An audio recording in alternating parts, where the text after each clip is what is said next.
Sa video natin ngayon mga kamaestro ay pag-usapan pa rin natin itong declaration po ni Pangulong Bongbong Marcos sa 4-day work week sa mga agencies po ng atin pong pamahalaan. Ayan. So meron tayong latest update ngayong araw, March 8, 2026. Ayan. So sa mga nagtatanong po kung kasama nga ba ang DepEd po doon sa deklarasyon or sa directive ni PBBM sa 4-day work week.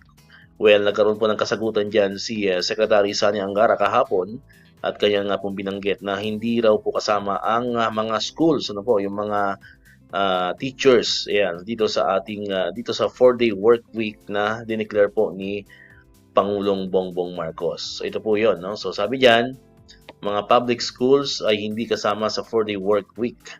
Hindi saklaw ng ipinatutupad na 4-day work week arrangement ng administrasyon ni Ferdinand Marcos Jr. ang mga klase sa pampublikong paaralan ayon kay Sani Angara, kalihim ng Department of Education. Sa panayam noong Sabado, Marso 7, sinabi ni Angara na magpapatuloy ang regular na pasok ng mga estudyante sa mga pampublikong paaralan kahit ipatupad ang bagong schedule ng trabaho sa ilang ahensya ng gobyerno. I don't believe so, but the DepEd offices are covered, ani Angara sa panayam ng The Philippine Star. Gayunman, nilinaw niya na kabilang sa saklaw ng 4-day work week ang mga opisina ng DepEd bilang bahagi ng mga tanggapan sa ilalim ng mga ehekutibong sangay ng pamahalaan. Ayan. So, yun po yung naging pahayag ni Secretary Sani Angara. So, sabi niya ay hindi kasama, mga kamaestro, yung mga schools, syempre, mga teachers, mga estudyante.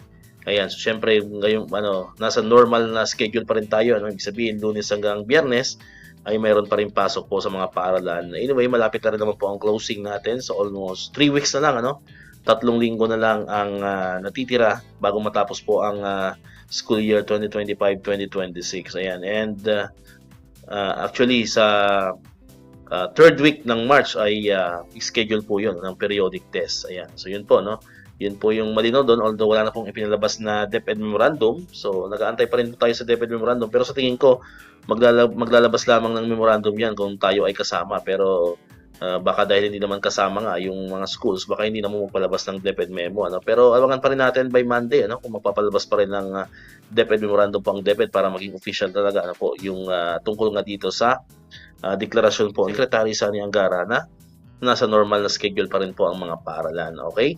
So yun po, So sana po ay nasagot po natin yung mga nagtatanong po natin, mga kamaestro natin yan. Although itong balitang ito ay kumalat na rin po sa social media and sa mga news.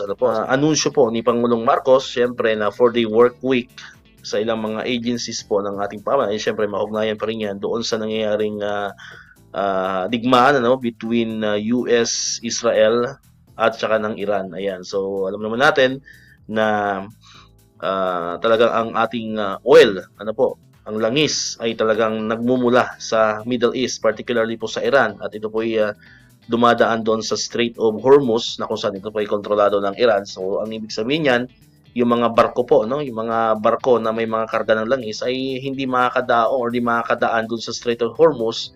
So hindi siya ma-distribute, particularly dito po sa atin sa Southeast Asia, sa East Asia. So mangyayari diyan, magkakaroon ng pagtaas ng presyo ng langis at magkakaroon ng kakulangan sa supply ng langis.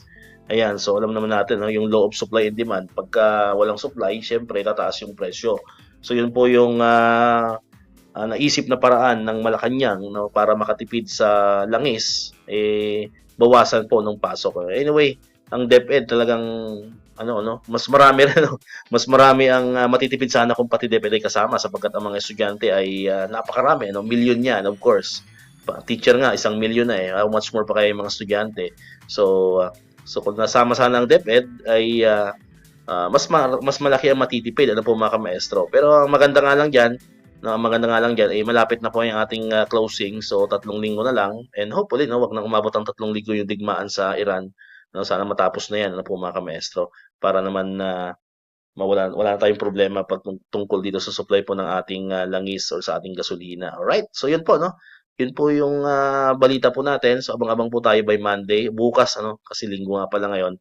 Abang-abangan po natin bukas if ever man magkakaroon ng advisory ang DepEd, kasi tingnan ko kanina sa page ng DepEd Philippines ay parang wala pa naman silang pinapalabas na kung advisory or memorandum, wala pa tayo nakikita. So ito po ay ayon lamang no, ayon sa panayam no, sa naging panayam kay DepEd Secretary Sani Angara po no na yun nga na hindi po kasama ang DepEd sa 4-day work week, particularly po yung mga sa schools. Pero yung sabi niya nga sa mga opisina kasama no, yung mga DepEd offices ay kasama sila sa 4-day work week sapagkat under nga ang DepEd ng Executive Department. Ayan kasi 'di ba dun sa naging memorandum circular no na inaprobahan po ni Pangulong Marcos ay mga agencies no under the executive branch ay talagang dapat ay tatalima dito sa 4-day work week na ito. Alright, so dito ko natatapusin yung ating video ngayon mga kamestro. Kung di ka pa nakakapag-subscribe, click mo na ang subscribe button dyan para ikaw yung unang nakakapanood ng mga videos na ina-upload natin. Katulad ko yung mga updates pa rin about sa DepEd, syempre sa mga benefits sa mga teachers and government employees. Syempre, click mo na rin ang notification bell button para ma-notify ka, always updated ka pag may mga bago tayong uploaded na videos. Sa muli, maraming salamat sa inyong panonood at pakikinig. Once again, El Maestro, see you on my next vlog. Bye-bye!